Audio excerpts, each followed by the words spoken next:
Assalomu alaykum. 51 umumiy o'rta ta'lim maktabining 7B sinf o'quvchilari tomonidan adabiyot darsiga tayyorlangan loyiha ishi.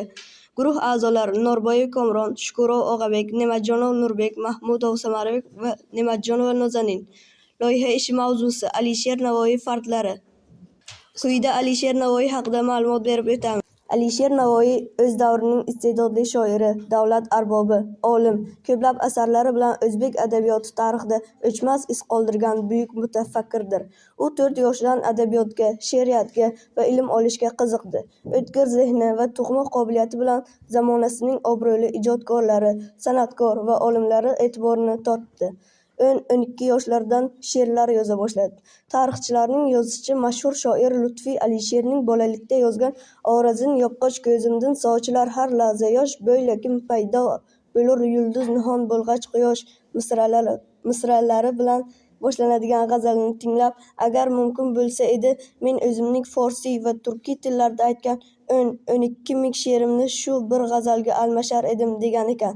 Navoiy iste'dodi keyinchalik tinimsiz mehnat va izlanishlar bilan uyg'unlashib, jahon adabiyoti durdonalari darajasidagi buyuk asarlarning dunyoga kelishida muhim omil bo'lib xizmat qildi.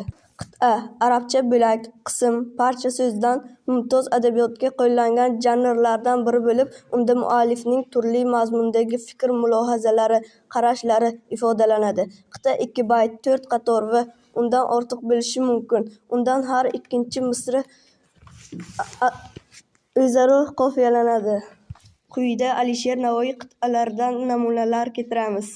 Tuzuqni moyi o'lka ishing bo'lg'ay ilgari, 100 mushkul o'lsa yoqsa, ming oldingda har zamon, 100 safa bir qalam birla kotib qilur raqami, ming qo'yinda bir aso birla har yon surar shu noqasi uni ojiz avlodin kishi bo'lsa devon, chekma mehnattu latif o'lmasa kasofat olami, ki kuchuk birla xotikka necha qilsang tarbir, it bo'lur dog'i eshak bo'lmas aso odami, kamol etdi kasbim olam uyida sanga farz ilmag'ay g'amnok chiqmoq jahondan notavon o'tmay beoyni erur hammomdan nopok chiqmoq, ki maxluq xizmatin kamar chust etar, yaxshiroq ushalsa beli qo'l qovushtirguncha bu avloddan, ki angi chiqsa egni sinsa ili chu xushomad demakni boshlasa kosh, ki tutilsa dami kesilsa tili.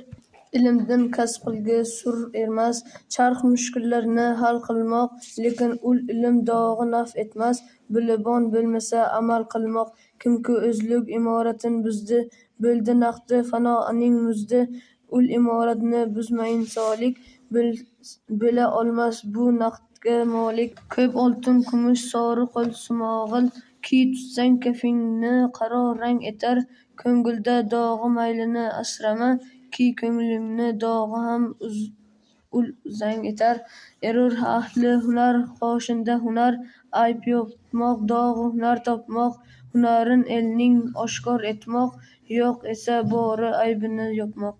Fard arabcha yakka yolg'iz so'zdan olingan bo'lib, mumtoz adabiyotda qo'llangan janrlardan biri bo'lib, unda muallifning hayotiy kuzatishlariga asoslangan xulosalari, g'oyalari ilgari suriladi. Fard bir bayt, 2 qatordan tashkil topadi. Kishi aybing desa, dam urmaqal kim ul erur ko'zgu, chu ko'zgu tira bo'ldi, o'zga aybing zohir aylarmi, kishi aybing yuzga qilma isor, ta'ammul ayla o'z aybingga zinhor. Men sunuq, ko'nglim sunuq, sabrim uyi xud yerga past.